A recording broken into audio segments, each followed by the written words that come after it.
That's the key, is really helping these women who are just suffering. My tagline is untamed hormones can make you feel like aliens have invaded your body.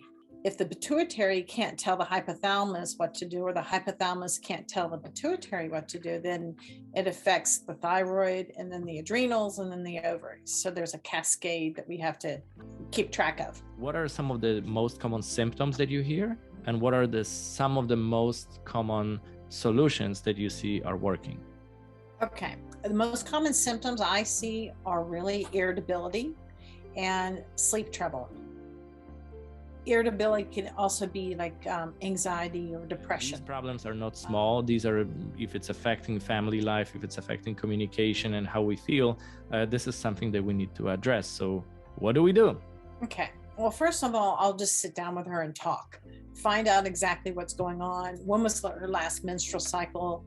I'm always going to do a nutritional evaluation, which I do muscle testing to determine what organs and glands are stressed in the body. And then I use nutrition to correct it. And also dietary changes. Not bound hormones in the saliva when we do a saliva test, because that's going to give us a better indication of what's going on. Whereas a blood test is going to look for bound hormones. And the problem with that is it doesn't tell you what's going on in the tissues. Also, I want to take a look at their thyroid hormones and all the different thyroid hormones, not just TSH, thyroid stimulating hormone. You know, you feel this way because your hormones are at this level, but why?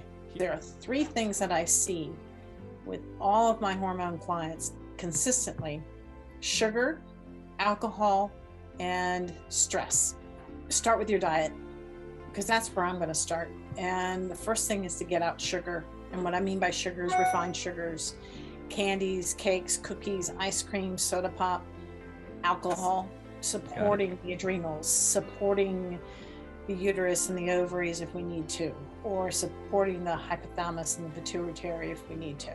That's why I love the muscle testing, because I consider myself a body detective, because your body's going to tell me exactly what I need to give you to fix that. Okay. Welcome to Polish Your Life Integrative Healthcare community. Today, we're going to talk about hormones and the natural solutions and natural tips for women. I am here with Dr. Katie Thompson, who is one of the experts. She is in Manassas, Virginia. She is the founder of the Health Improvement Center. Dr. Katie, welcome to Polish Your Life. Well, hello. Thank you very much. Thank you for coming. Glad to be here. I'm glad to shed some light on hormones. This is one of the topics that becomes, a mystery for many, because a lot of people have standard approach to hormones, and they just find that no matter how many providers they visit, they still don't get better. And I'm talking about women. I'm talking about serious problems. I know, being a man, I don't fully understand it, and I get it that I don't get it, but it's very frustrating to hear the stories of women struggling and then nobody is there to help. So let's solve at least a little bit of that mystery. And let's talk about hormones, and maybe let's start, if you don't mind, with the main mistakes that women make when it comes to hormones. That sounds good. The first thing I would like to do is just kind of go over why I got into hormones in the first place, because I kind of practice what I preach, if you know what I mean. I am perimenopausal, and so far I'm going through perimenopause with no trouble. That wasn't the story with my menstrual cycle. At the age of 13, my mom took me to her gynecologist, and he put me on the pill. And I was on the pill from age 13 to age 30, trying to handle my horrible menstrual cramps that landed me in the hospital a few times because I'd pass out at a horse show. And the solution was go on the pill, which to quote unquote normalize the pill, but it doesn't normalize it. It just kind of hides the problem. So when I came off the pill at age 30, everything came flooding back. And then I had to handle it then. And a lot of it was my diet. My diet was horrible, and I cleaned up my diet. And now I'm going into perimenopause. And so far, knock on wood, things are going pretty smoothly. So I understand when a woman comes to me and she's frustrated. I'll tell you a quick story. I had a client, and this is just when I first got into hormones and decided to make that my real target of helping women specifically with hormone issues. A woman 75 came in to see me, and I said, "So what's bugging you?" And she starts yelling at me, not yelling at me, but just yelling. And she goes, "I can't believe this. I'm 75 and I'm having hot flashes again." Her story was she was put on hormone replacement at, I think, 55, 60, and they just left her on it. And they, meaning the medical doctor that she was seeing. And then the whole thing about the dangers of hormone replacement therapy came out with that study. And that kind of catapulted her doctor to bring her in and say, "We need to take you off of the hormone replacement." And they just ripped her off of it. And as soon as they ripped her off of it, all of her symptoms came flooding back. So the point I'm making with this is the problem is the typical solutions for it are actually just, they're trying to just cover up the symptoms. They're not getting to the cause. So what I like to do when I'm a woman who's coming to me because she's got hormone issues is I want to explain what we need to do. So when a woman goes into menopause, her ovaries will start to shut down, and then her adrenals will take over producing hormones. And not to the extent that they did when, that the hormones production when she was 20, but more what it should be now. And the problem is that her adrenals are probably already stressed. If she's living in Northern Virginia, she's already stressed. If she's working, she's already stressed. If she's got kids and a husband, or she's a single parent, she's already stressed. So her adrenal glands, which help you to deal with stress, is already beyond stress. So now we're going to add more stress to it. And the body just kind of goes, "Okay, I give." And then all of a sudden they're having irritability. They can't sleep. They're tired all the time. They're really cranky with their spouse or their kids. And they are having hot flashes, or what I call their own private summer. And they're just fed up. And they come in to see me after trying other solutions, bioidentical hormones, or any of the other myriad of issues that go on. One of the most common things now is to just have your ovaries and your uterus removed, which then catapults you into menopause even quicker. So with that being said, that's probably the biggest concern I have is there are other solutions. And I understand that doctors are following their scope of practice, because technically a medical doctor can't give advice on nutrition because they're not trained in nutrition. Just like I can't give medical advice, I can't give advice on drugs because I'm not trained in drugs. So I get it, but it would be nice if they would reach out to other doctors such as myself, and there are other doctors out there that do what I do to help figure out what's going on with the hormones. I agree. And, this is something that is the reason why we have this integrative healthcare community here, is because we want to spread the knowledge and awareness, not only for providers watching, because I know if you're watching this and you're a provider, you may want to collaborate with Dr. Katie and refer patients. And providers are typically more likely to understand quickly what's happening because they understand the clinical aspects and the need for another provider in the mix. But I think who is really suffering here is the patient, because the patient goes to a doctor to get a solution. And what they need to get is a solution that works. And all they know is if they're seeing a specialist when it comes to hormones and they're getting a pill or whatever other solution was, they are trusting that this is the best possible advice, but without evaluating all the other options. And the big message that I have for all the people watching is whether you're a provider or you're an individual, if you are in a situation like this, remember that you are in control. As a provider, you can refer to another practitioner and just give different options so the patient can decide. If you are an individual watching this who is looking for clinical solutions, you can keep in mind that you are in control when it comes to your body. And when you get one opinion, you can also get a couple of other opinions, especially when it comes to solutions like you just mentioned, surgery, Drugs, removing your organs, and then basically forcing early menopause.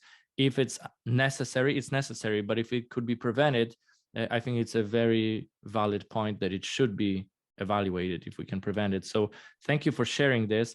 Would you say when it comes to mistakes that people make, would you say that one of the mistakes is that people they blindly just trust that the first doctor they see is going to give them the solution that works? Would that be one of the mistakes? Yeah, it can be. Another mistake that can happen is the way in which testing is done to determine where someone is in the hormone cycle. Medical doctors, GYNs, gynecologists will automatically do blood testing. And they test at day 21, or they'll do one blood test, and they don't really care where it is in the cycle or what used to be their cycle. And the problem is let me see how I can explain this. When you test with saliva testing, you're going to get you'll get a kit in the mail, and then you spit into a little vial, and then you send that off, and it'll report. But you do certain days, you do throughout like what would be a typical cycle, but you only do certain days. The problem is when you're doing blood tests, it's showing bound hormones, not unbound. And you want to see the unbound because that's going to give you more of what's happening in the tissues and what is important to someone like me, a nutritionist, to look for. So I'm not a big fan. Can you explain bound and unbound for people who don't understand what it means? Yeah. So basically what happens is protein gets bound to the hormones, and you want to see bound and unbound hormones to that protein. And so we want to see both sides of it, but we prefer to see, if we're trying to track a woman's cycle, we need to see not bound hormones in the saliva when we do a saliva test, because that's going to give us a better indication of what's going on. Whereas a blood test is going to look for bound hormones. And the problem with that is it doesn't tell you what's going on in the tissues. It gives you an exact moment of what's happening in the blood. And that's the problem, is it's only giving you a very, very, very narrow window, and you're not seeing the full scope. Yes. Makes sense? Yes, makes sense. Okay. And thank you for explaining. I know that, when we were going through some saliva testing for hormones with my wife, Monica, it is also not only important to measure, but also to measure in time, not only during different days, but also during the time of the day, because these levels of hormones, especially talking about cortisol, are supposed to be higher, for example, in the morning, which is the healthy rise of cortisol, and then it's supposed to follow a certain pattern during the day, and then comparing day after day. And I think the problem that we also have in medical community right now is that we don't really have these tests covered by insurance, because all of the tests that we had to do were out of pocket. So I know some patients, some doctors may not even recommend them, but some patients will not be able to do them if they're out of pocket. So I think that's something to keep in mind. So when it comes to testing, you mentioned that the testing is not really displaying the full picture of what's happening. Yeah, it doesn't tell you what's going on in the tissues, and that's what you want to know about. You want to know how the tissues are responding to the hormone levels or the hormone changes. And tissues meaning like, how are the adrenals responding to it? How is the thyroid responding to it? How are the ovaries responding to that? Because there's a cascade, and it all begins up here. And if that's off, then it's gonna if the pituitary can't tell the hypothalamus what to do, or the hypothalamus can't tell the pituitary what to do, then it affects the thyroid and then the adrenals and then the ovaries. So there's a cascade that we have to keep track of.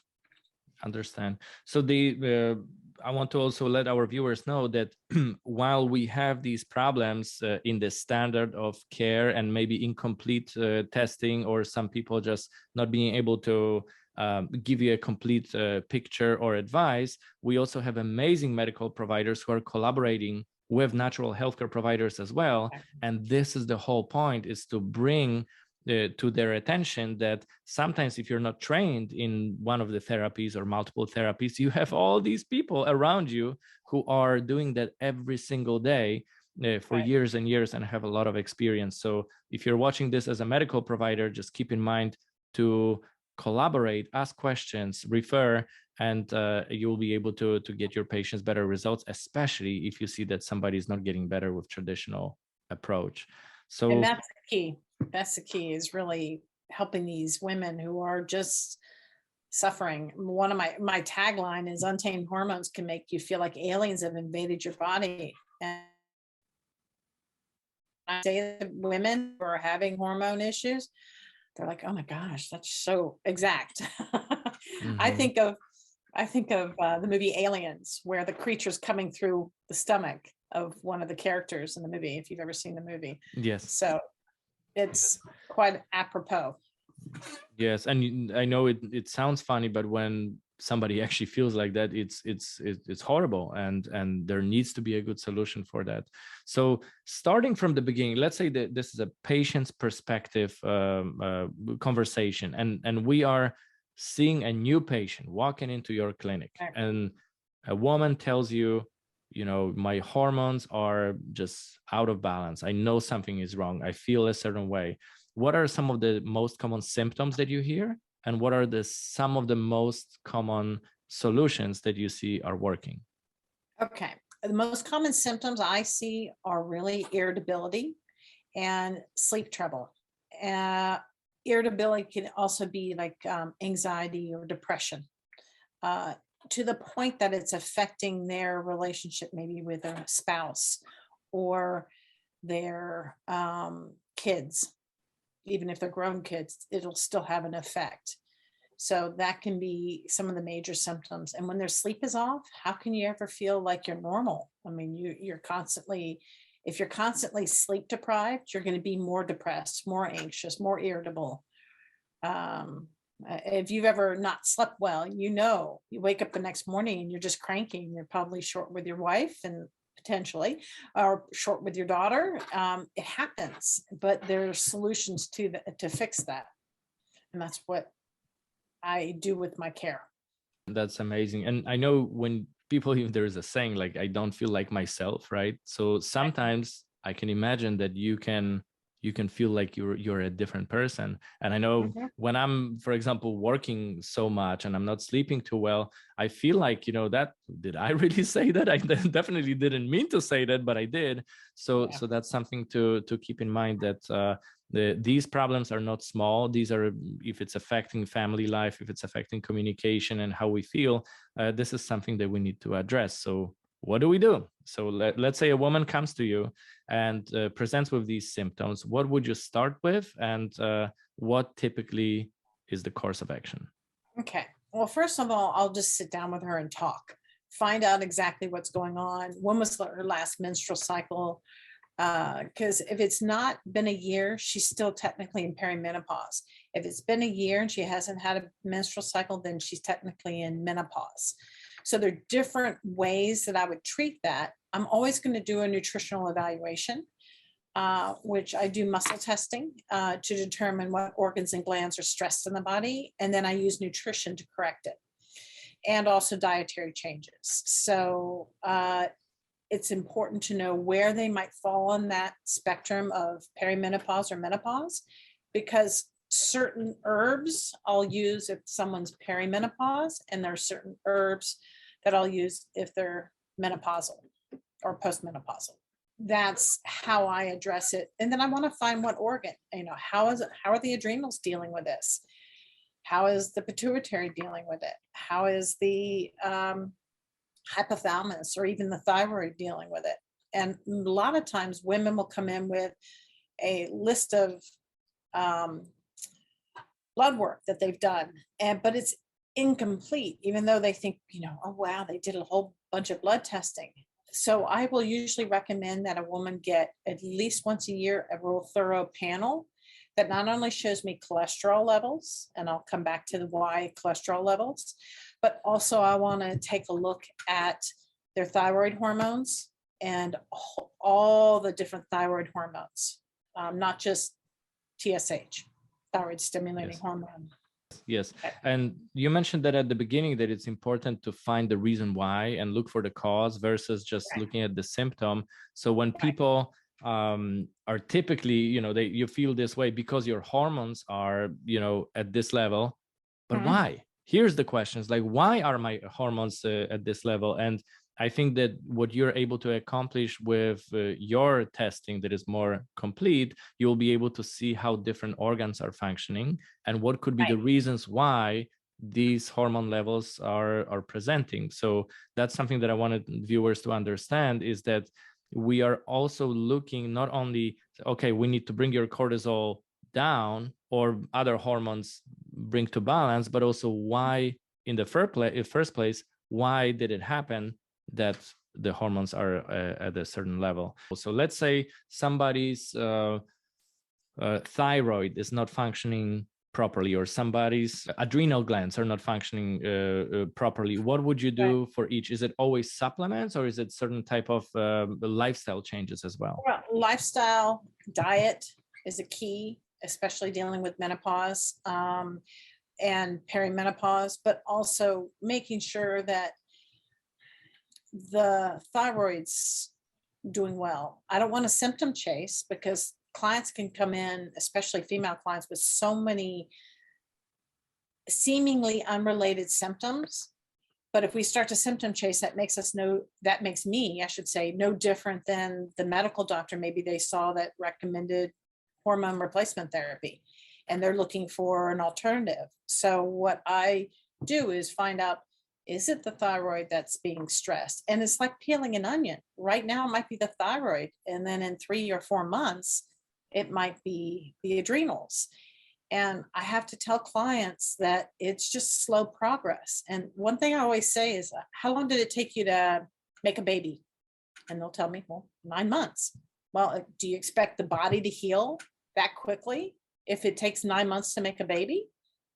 So, but with that being said, that doesn't mean that I can't help affect a change in symptoms, because the body will take 90 to 120 days to go through a healing cycle. So I can start to make changes pretty rapidly, especially my clients that are having I've been seeing a lot of anxiety. Now, is it related to menopause and perimenopause?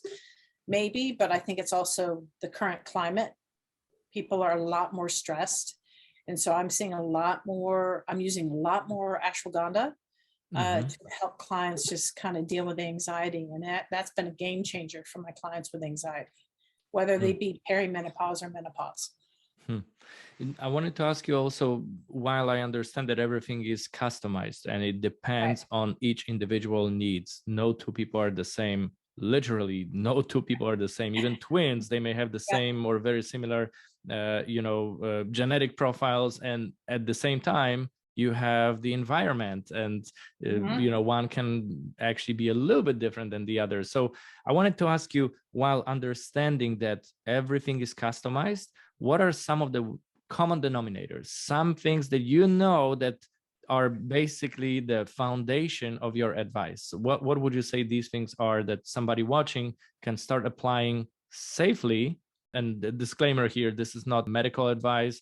You should not do that in place of your doctor's advice.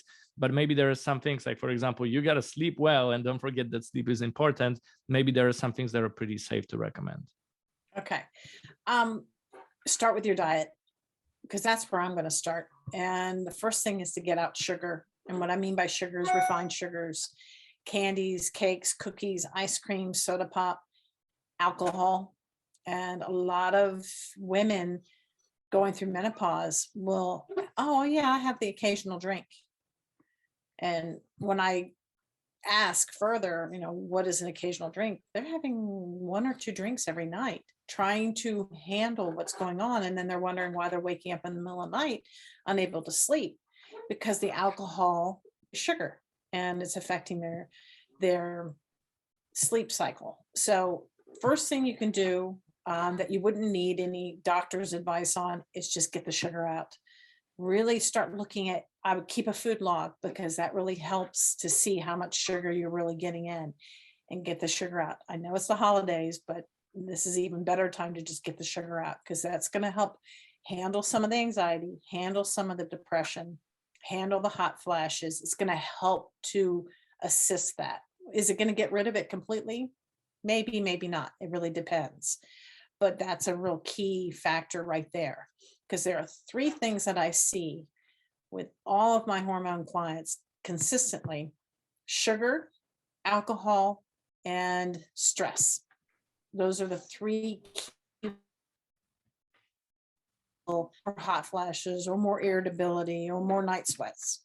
Get the sugar out. So work on that first and foremost. That includes alcohol. And then let's see how your sleep is. Are you sleeping better? And then let's look at other things, supporting the adrenals, supporting the uterus and the ovaries if we need to, or supporting the hypothalamus and the pituitary if we need to.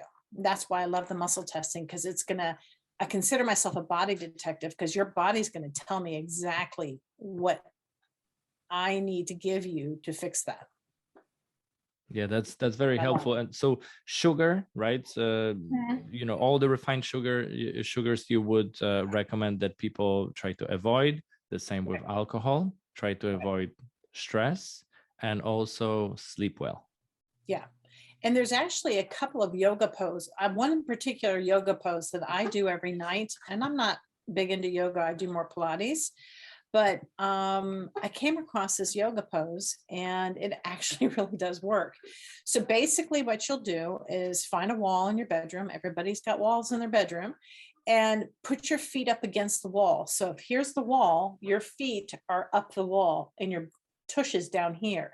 So just prop your feet up against the wall and just lie there for a couple of minutes. Stretch your arms out and just relax. And I've noticed, I've been working with that on myself, because I hadn't been sleeping well. I've had a lot of house guests, and that really does help. It helps to relax me so that I sleep better. Does it have something to do with the blood circulating, from your body more towards the brain? Is that it? I don't know exactly. I've just been doing it, and it seems to be working. And then when I have a client that says, oh, I'm having trouble sleeping, I show them how to do it. Interesting. So it's good that just it's working. A little thing that they can do at home. So they can do the sugar at home, and they can do that. Now, with regards to stress, one thing women do when they're stressed is, I'd say most women, this is a broad generality, but most women eat sugar. So they're going to have to find a different route for their stress.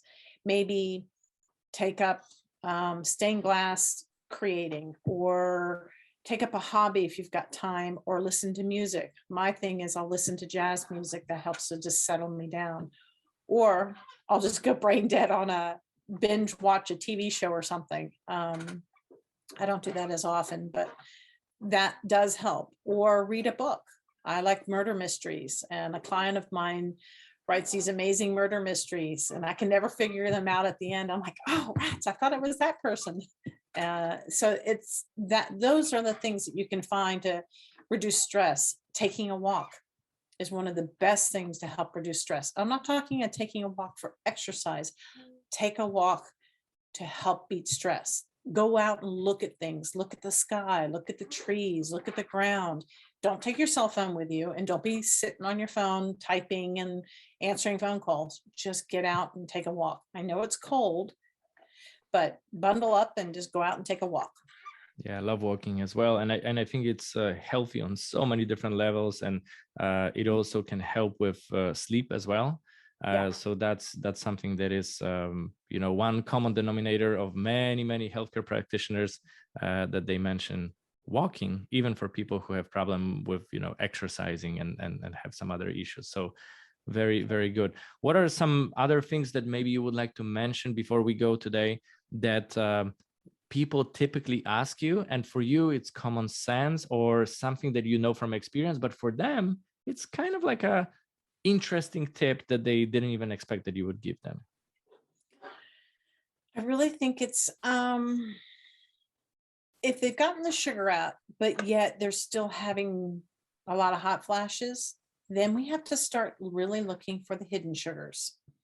And the hidden sugars can unfortunately be in a lot of things, like if you've ever looked at a bottle of ketchup, there's a lot of sugar in ketchup. Or I love the Izzy drinks. I don't know if you're familiar with those. They sell them at Chipotle. And I just happened to look at the bottle. I only get it on occasion if I'm really dying for a soda. And I looked at how much sugar was in it. And I'm like, okay, that's it. No more for me. So those hidden sugars can be an issue.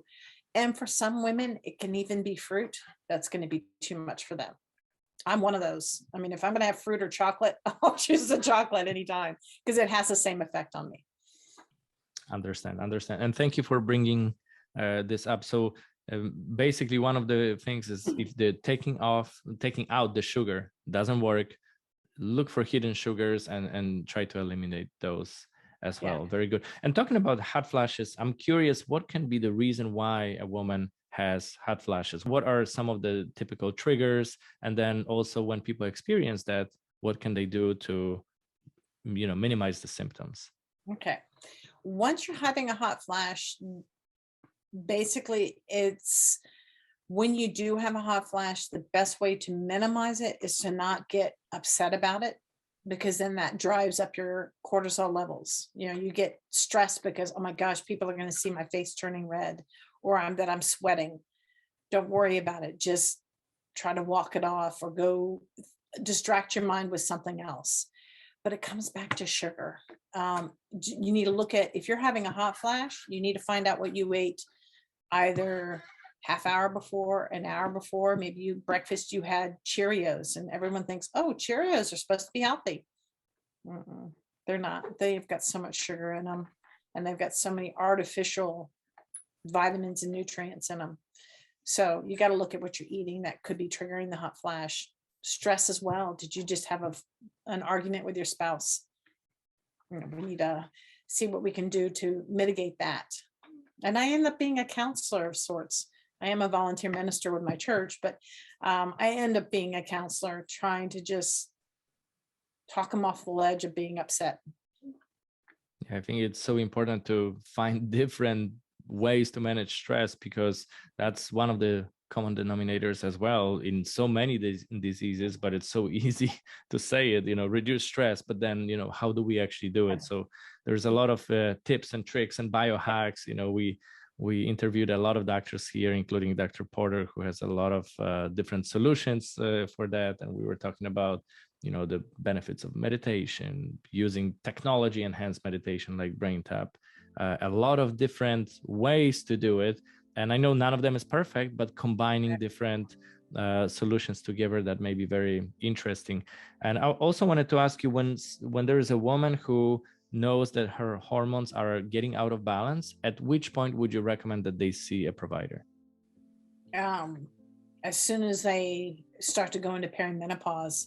Even before that, if you go into perimenopause, and pardon my cat screaming, if you go into perimenopause, that may be hormones.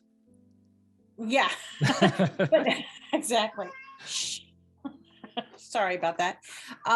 I forgot where I was going with that. Oh, so if you were going into, let's say you're 50 and you're still having a cycle maybe every couple of months, such as myself, then that's a time to actually address it before it becomes a full-blown issue. Okay.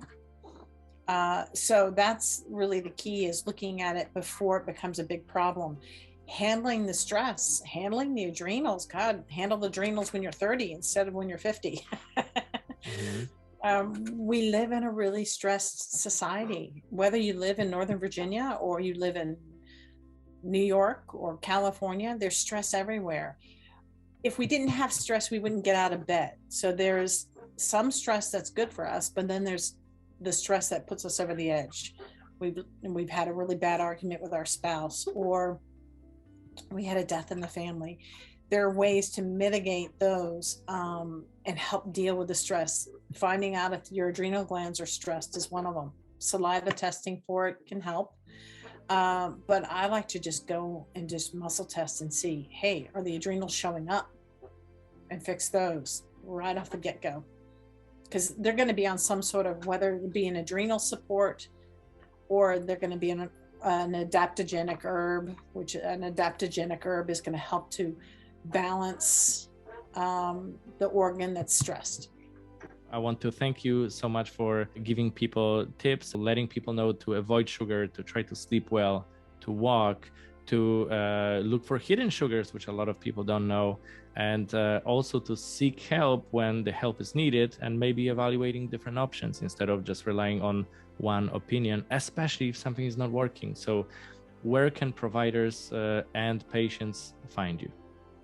They can find me on my website, which is thehealthimprovementcenter.com. You're happy to reach out to me. My clinic is on YouTube. It's also on Instagram, Facebook, and you can also find me on Google, my business. So. Awesome. Thank you so much. And till next time. Thank you so much for watching as well. And if you have any questions, leave a question in comments below. If you're watching this on YouTube, please consider subscribing. If you're watching on other platforms, follow us, because we have amazing healthcare providers in our integrative healthcare community, and they all collaborate. So none of them is alone, and that's why they're so effective, because we work as a team. So wishing you, Dr. Katie, a very good day, and wishing all of you a very good day as well. Bye.